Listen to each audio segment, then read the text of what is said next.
Fala galerinha do YouTube, sejam muito bem-vindos a mais uma aula de língua inglesa. Essa aula aqui é a aula de número 7, tá bom?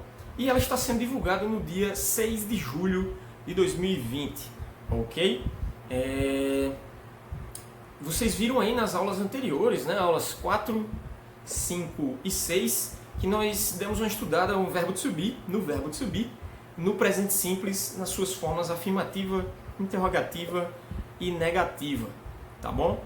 Nessa aula do número 7 nós vamos dar sequência ao simple present, ao tempo verbal do presente simples, porém com outros verbos, tá bom?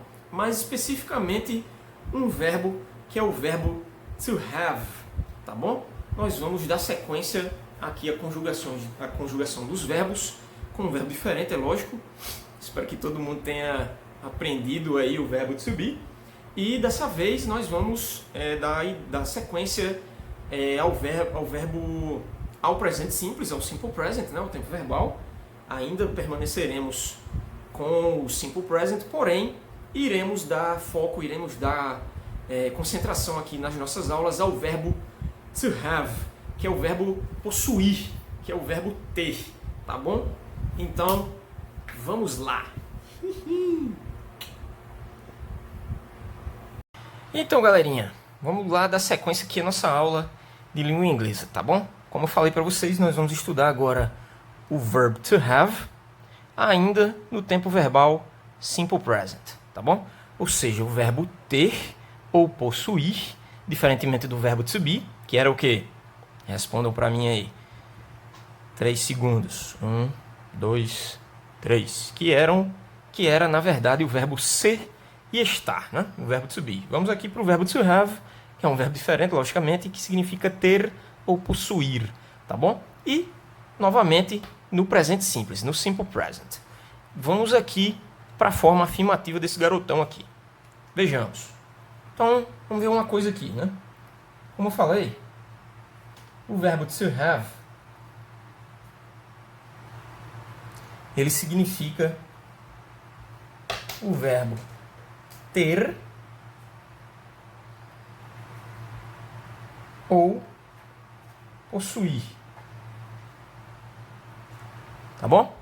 Então aí, mais uma vez, assim como no caso lá do verbo to be, nós temos duas traduções. Então, são dois verbos em português que têm a mesma valência, mesmo valor, porém, em inglês eu só utilizo um, tá certo? Ah, uma coisa que eu esqueci de dizer, pessoal.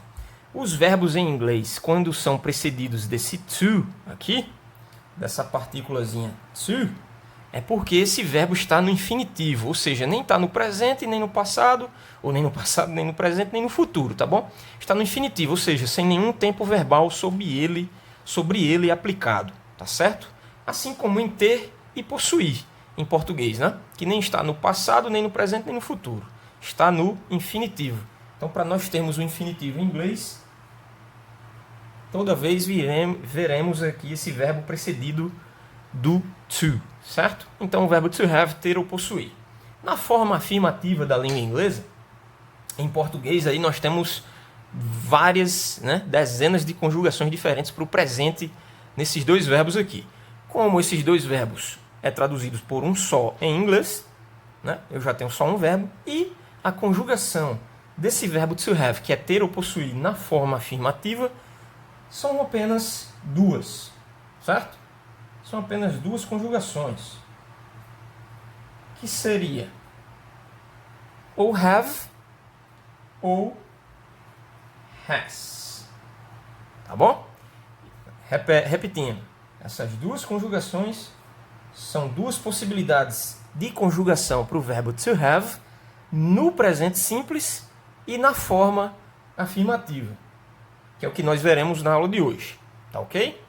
Vamos para os exemplos. Vamos para os exemplos então. Então, pessoal, assim como no verbo to be, assim como em qualquer outro verbo, assim como em português também, nós vamos utilizar nossos pronomes pessoais, né? Quais eram eles? I, you, primeira e segunda pessoas do singular. Aí nós temos quem?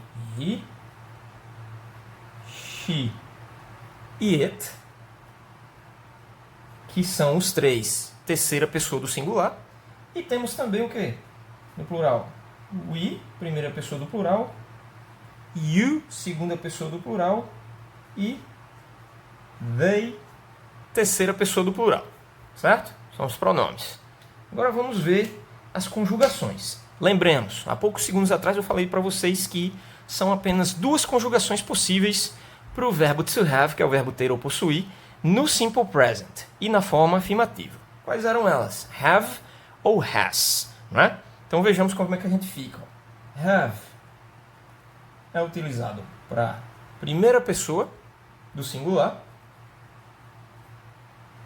para a segunda pessoa do singular e para primeira, segunda e terceira do plural.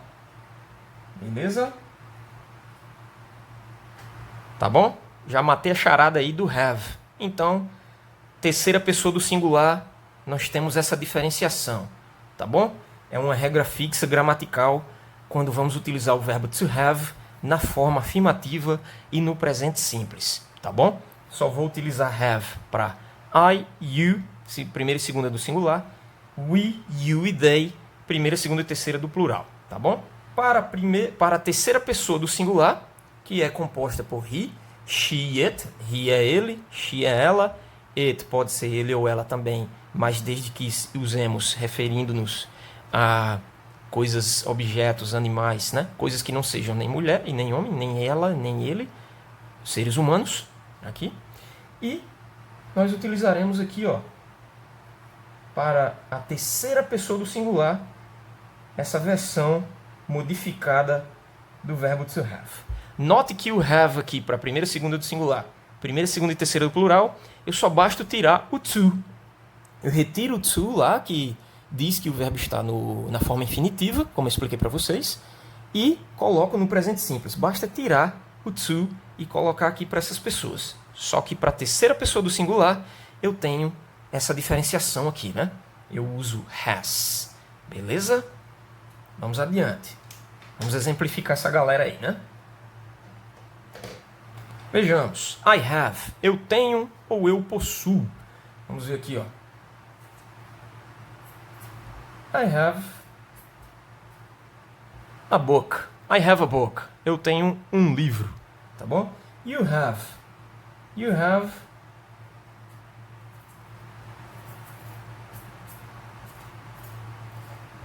have $10. Certo? Você tem $10. Como seria ele tem ou ele possui? Vamos ver aqui, ó. He has a car. Ele tem um carro, né? She has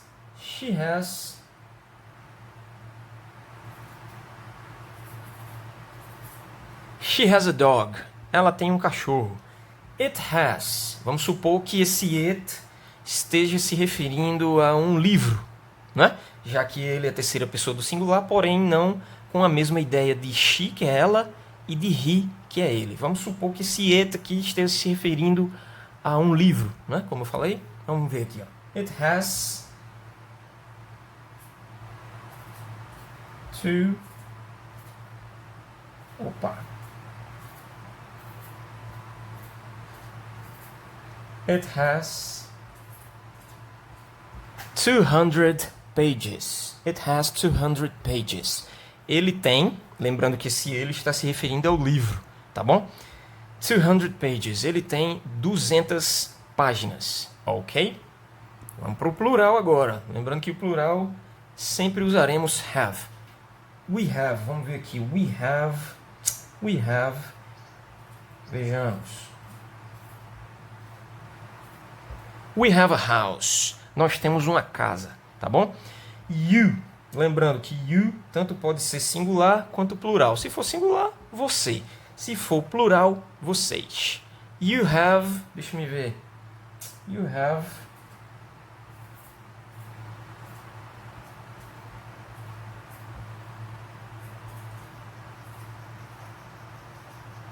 You have a great house. Vocês têm uma ótima casa, né? Lembrando que great, dependendo do contexto, pode ser uma grande casa, né? Mas no sentido da qualidade e não do tamanho. You have a great house. Vocês têm uma ótima casa. Vejamos aqui o último exemplo. They have. Eles ou elas têm. Deixa eu ver.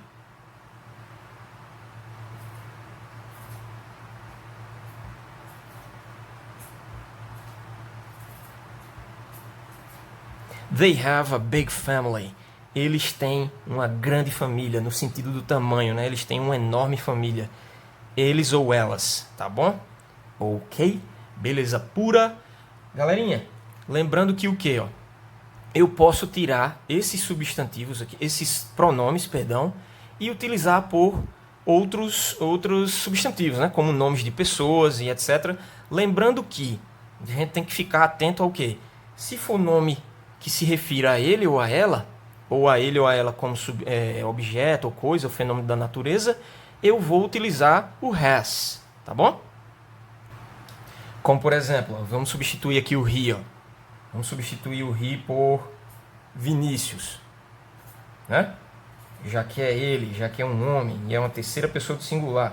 Vinícius has a car. Então dá no mesmo, né? Ele tem um carro ou Vinícius tem um carro, tá bom?